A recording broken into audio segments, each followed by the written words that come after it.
Yes, dear. Yes, dear. Good morning, Good morning, everybody, and thank you for coming to today's Restaurant News networking meeting, March the Howard, I 1st. see the daggers coming through the picture there on the lower corner. The daggers are looking right at you from the eyes. Terry's eyes are looking up towards you, and I can see the daggers coming out with what you just said. This video is clearly going to require some editing. Yes. Tough crowd, you know what I mean? Tough crowd. Anyway, this is a group of so-called restaurant vendors who are trying to help each other grow their business and get through their marriages. Good luck with that. What was I going to say? Oh, yeah. I want to encourage all of you to take a look at our March issue, which just posted yesterday, and check out the centerfold for our new feature where we're spotlighting a different city every month. And the first one is Nashville. And I'd like to get your opinion of what it looks like. So our website is trnusa.com. And our phone number is 561-620-8888. And take a look at our YouTube channel at Today's Restaurant. We've got over 300 videos there, similar to what you're going to see from this. I want to do the intros. Ed, you want to start us off so you can get it in? Certainly. Good morning, everybody. A different meeting today. That's all I got to say. What a way to start March. Yeah. Didn't Caesar say the Ides of March? My name is Ed Gurdon with Seacoast Sales out of Orange Park, Florida, which is right next to Jacksonville. We're an equipment supply company that specializes in frozen dessert equipment. So we have ice cream equipment, batch freezer, soft serve machines, mixed treat machines, whipped cream machines from Carpigiani. We have BGI machines, which are continuous churning ice cream machines. We have display cases from ISA, IFE, and GTI Design, and blast freezers from GTI Design. You can reach me at 904-334-4489. Have a good day, everybody. Thank you. Rick, are you still with us? I know you had to leave early. All right, let's go. He's there, just offline. I'm going to make it tough on everybody. Let's go to Chris first. Good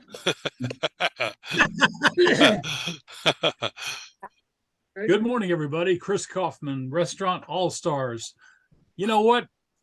What's one of the great reasons to come to work is if you have a passion for what you do, and that requires basically an understanding of who you are and what you want to get done in life. And a lot of people got into the restaurant business for various reasons and then found out better reasons to stay in the restaurant business. That's what we do. We work on behalf of restaurant companies to find the talented, passionate people who really want to make a difference with wherever they go to work. And we primarily work Southeast United States, but we have placed people in Seattle, Washington, and Dallas, Texas, excuse me, as well as Vermont. And we specialize in putting aces in great places, all-star talent. Chris Kaufman conveniently reached at 404 All-Star, which you don't even have to look at the numbers on the phone. It's just 404-255-7827. And that's the best we can do for right now. Okay, thank you. Hey guys, Rick. I'm sorry. I real quick, because I just got an emergency phone call from a client, but Rick Israel, Archie Insurance, Huntsville, Alabama, 256-937-2537. We're here for your health insurance needs, your prescription drug needs, and your Medicare needs. I got to run. I'll talk to all of y'all later. Y'all take care. Okay.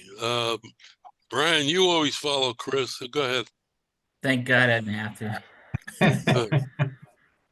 I love you, Chris, but you're all right, man. Brian with Rogue Financial Group. We are a commercial equipment financing company. Work with all industries. We have small projects, large projects. We will work with startups. And again, all different types of equipment. Again, Rogue Financial Group, we are a commercial equipment financing company. 404-723-7222. Thank you. Okay. Steve, good morning. Good morning, everyone. I'm Steve Whitehill with Anchor Business Brokers. I help people buy and sell businesses. We have all sorts of businesses for sale. We've got about 2,500 different businesses available.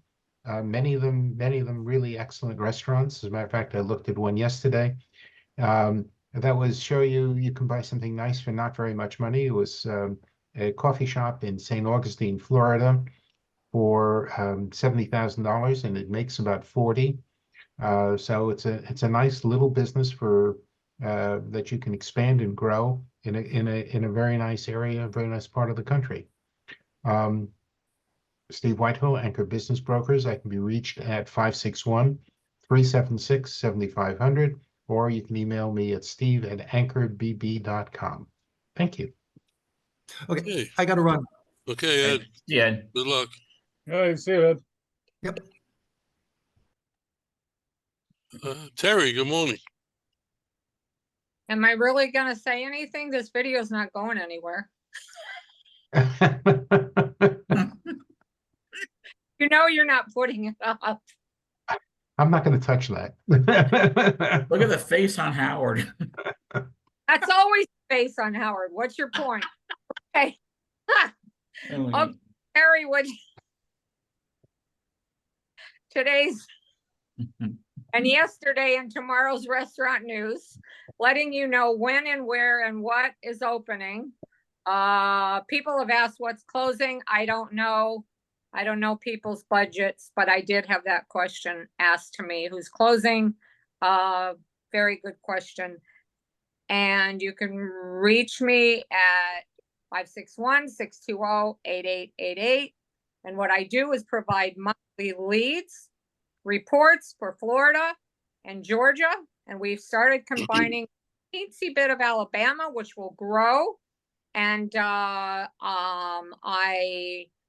will send those out. If anybody wants a sample report, give us a call and I'm happy to send it to you. Have a great weekend. Your turn, Howard. You're up. Nope. Nothing to say after all that. What the heck is not going anywhere? I'm Howard Appel, the founder and publisher of today's Restaurant News since 1996. And like I said earlier, we started a new feature in our newspaper. And the month of April, our next city featured is going to be Dallas, Texas. And any suggestions for after Dallas, let us know.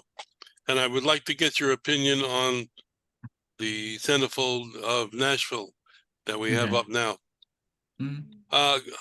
Got I didn't get this directly. I got this again, like an email through a group that I belong to.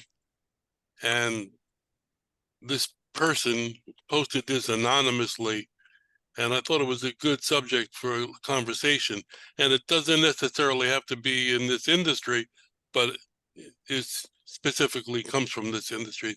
I'm going to read what this person wrote. I have recently opened a new restaurant 5 months back.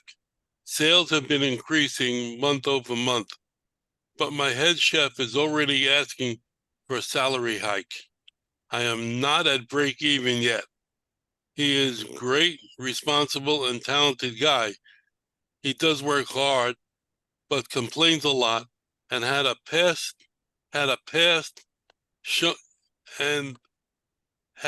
the past shown a desire to work somewhere else, as he was getting a better salary there. I am in a conundrum. I do want him to stay and work with me, but even if I increase his salary, I am not sure he won't look for other options. His current salary is already more than what other restaurant offering to their chefs in our locality. This has happened to me several times. Chris, you have any thought on that? Wave goodbye. Yeah, that's what I was gonna say. Let him go. Let him go. He's a cancer. He's so you give him some more money, and 2 months later he'll need what? More money. So he's got the wrong vision, the wrong reasons for why he's there. Right. And believe it or not, he's not the only chef in America. So I would have already started looking for another chef. exactly, 404 All-Star. That's right. Exactly. This that's not a team player. That's not a person who's invested in the vision of the place. If you did have a desire to keep him for whatever reason, I would tie him into a long-term profit-sharing deal where he can see the books and say, look, you can see the books to a certain level, like after food cost, after labor cost, after operating supplies, and after beverage costs. He can see that line, and he can also see the sales line, and let him know that it's a small business, and even large businesses. Just because they're large doesn't mean that they've got an infinite amount of cash to throw around. But we're trying to put together a championship team, and the last thing you need is somebody bitching and moaning. It's like one conversation. If that doesn't turn them around, wave goodbye, and you will survive. The very first person I ever hired in the recruiting business to work in my recruiting firm turned out to be a guy I'd known for 8 years. We had worked together in another restaurant company, and he wanted to work in my recruiting firm, and I brought him in. And over the Christmas holidays, there were like 530 copies run off on the copier, which is bizarre for the recruiting business to have that many copies run off during that time of year. So I smelled a rat, was convinced through an inside tip from another person working in the company that this guy had set up his own recruiting firm on the side. Oh, shit. And I confronted him about it, and he said, well, not that many people knew about it. As if I'm the one that screwed up. So in any case, I immediately said, listen, my whole life is tilted toward the success of this company. And we're not obviously a team at all. So pack your bags, you're leaving now. Absolutely. You hated to say, I mean, he's a revenue producer. The guy was making placements. But you know what? If you're the quarterback and your offensive guard is giving away the signals to the other team, you don't have a solid team, do you? So I think a lot of restaurant owners, especially mom and pop, like this letter sounds like, they don't have an SOP. They don't have a standards book. They don't have a recipe book. So they're scared to fire the chef because they don't have anybody to step in immediately. But so that's one of the first things that people in the restaurant business, as we discussed a couple of weeks ago, they should be doing that, is putting their recipes down in writing so that anybody can come in and cook the menu and not have to worry about a guy like this. Absolutely. Back in the early 90s when quiche was all the rage, everybody had to have quiche on their menu. I was consulting to a restaurant, and I went in the walk-in, and they had 200 quiche already made. And I said, who's making these? And they said, well, Maria is. So I said, Maria, where's the recipe for this? And she went, Yeah. Okay. And Maria was going on vacation. That's why she made all those quiche. But I mean, that was a restaurant without standards, without SOP, like you say. I mean, if you have a restaurant without standards, you might as well just flip a coin every day whether or not you're going to be successful. Yeah. I'm actually shocked over that. I would have thought that people who open restaurants have not a menu, have recipes for whatever they're going to serve, because isn't that what the restaurant's all about? They should have them, but it's and more are realizing the importance of systematizing their business, and that involves recipe development, recipe books, etc. But I wrote about this in my column a couple of months back.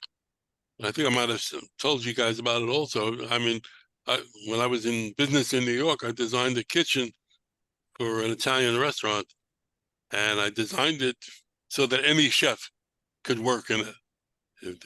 The equipment was laid out in such a way that anybody who knew the kitchen could walk in and cook a meal. Right. The owner and the chef specifically wanted certain things his way.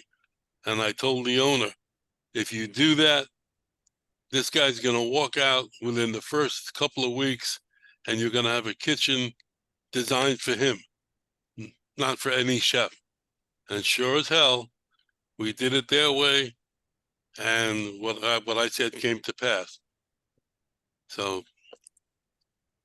Well, also the independent people have got the freedom of thought to think thoughts that can improve their business.